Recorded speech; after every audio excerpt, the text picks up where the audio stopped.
Okay, Algebra 8, we are going on to section 4.5, squares and square roots. Okay, so our objective today is to be able to find square roots. Basically what you need to understand is that every perfect square has a square root, okay? A perfect square is a number that if you would envision it like a square, we could have even sides. So for example, 4 is a perfect square. It has a side of 2 and a side of 2.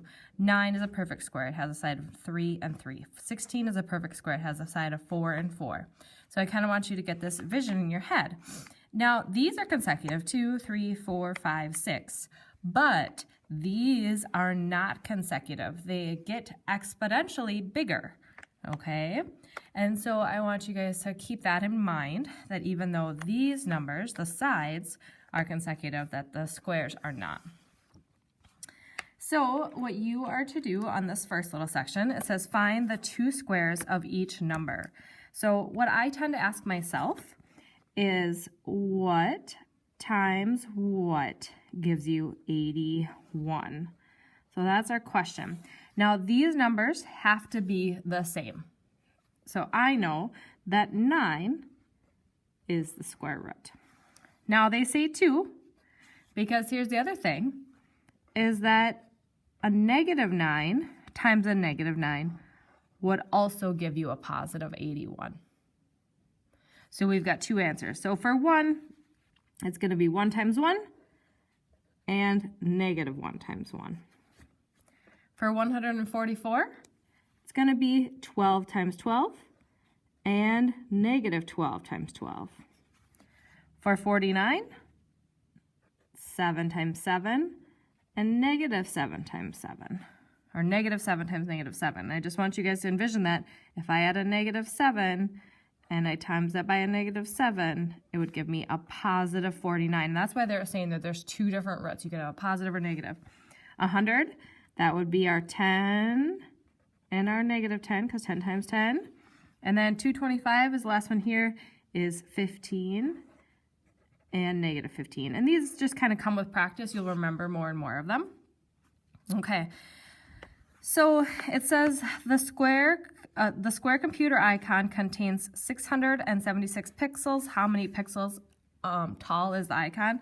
So they want you to imagine that we've got a square and it's filled with all these rows of pixels, kind of like this, but just a bigger thing of them.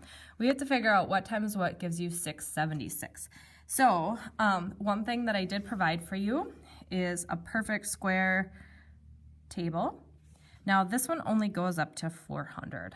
So when you have these large numbers, we're going to have to do kind of a guessing and checking thing. Now we know that 20 times 20 gives you 400. Well, let's do a couple others. And I'm just going to do my work over here. Let's take 25 times 25. 5 times 5 is 25. 5 times 2, that's, and then this would be 50. So 625, so not quite large enough. Let's try 26 times 26. 6 times 6 is 42, or 36, sorry. What am I thinking? 6 times 7. And then 6 times 2 is 12, that'd be 15. 2 times 6 is 12. 2 times 2 is 4, plus 1 is 5. My pen is... Okay, and there we found it, 676. So sometimes it's just a guessing and checking. So how tall? So they just want to know one side of it. So it is 26 pixels tall. Okay. A square window has an area, so remember that area is found by taking side times side, because it's a square, or length times width, but it's a square, so they're both the same. So basically they want to know what times what equals 169. Well, you can go down, you could use your table. I found 169, and that is 13. So how wide? They just want to know one of the dimensions, and that would be 13 inches wide. Okay, So the more you use these, the more familiar and you'll memorize more of them. Okay, so simplifying expression, solving square roots. Square roots is kind of like the parentheses. You always do that first. So you have to do what's inside the square root. So the 3 stays. It's being multiplied if they're touching. Square root of 25 is 5. And then you just continue to work out the problem. 3 times 5 is 15. 15 plus 4 is 19.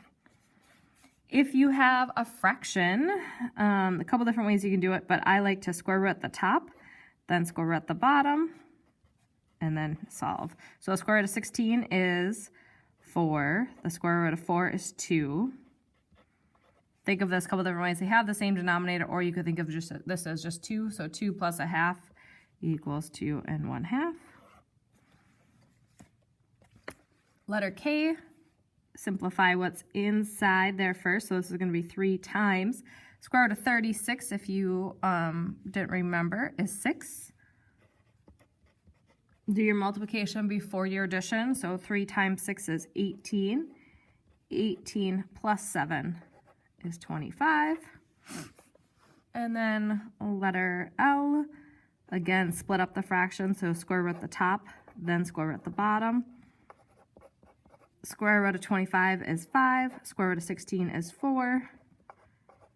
Remember fractions, same bottom, we can add the top. So 5 plus 3 is 8. 8/4 equals 2. So that's how you would treat square rooting while it's in a problem. Now, even though up here we talk about square roots having a positive and negative, when they use the symbol, so I'm going to put this little note in here. When the square root symbol is used, they only want the positive root. So you'll never have the square root and get a negative 12. Okay? The only other thing I want to touch on is that over here, sometimes you have an operation underneath the square rooting. You need to do that operation first. So for example, 100 minus 19 would be 81. The square root of 81 is 9. Okay, just one little example for you there. And that is square roots.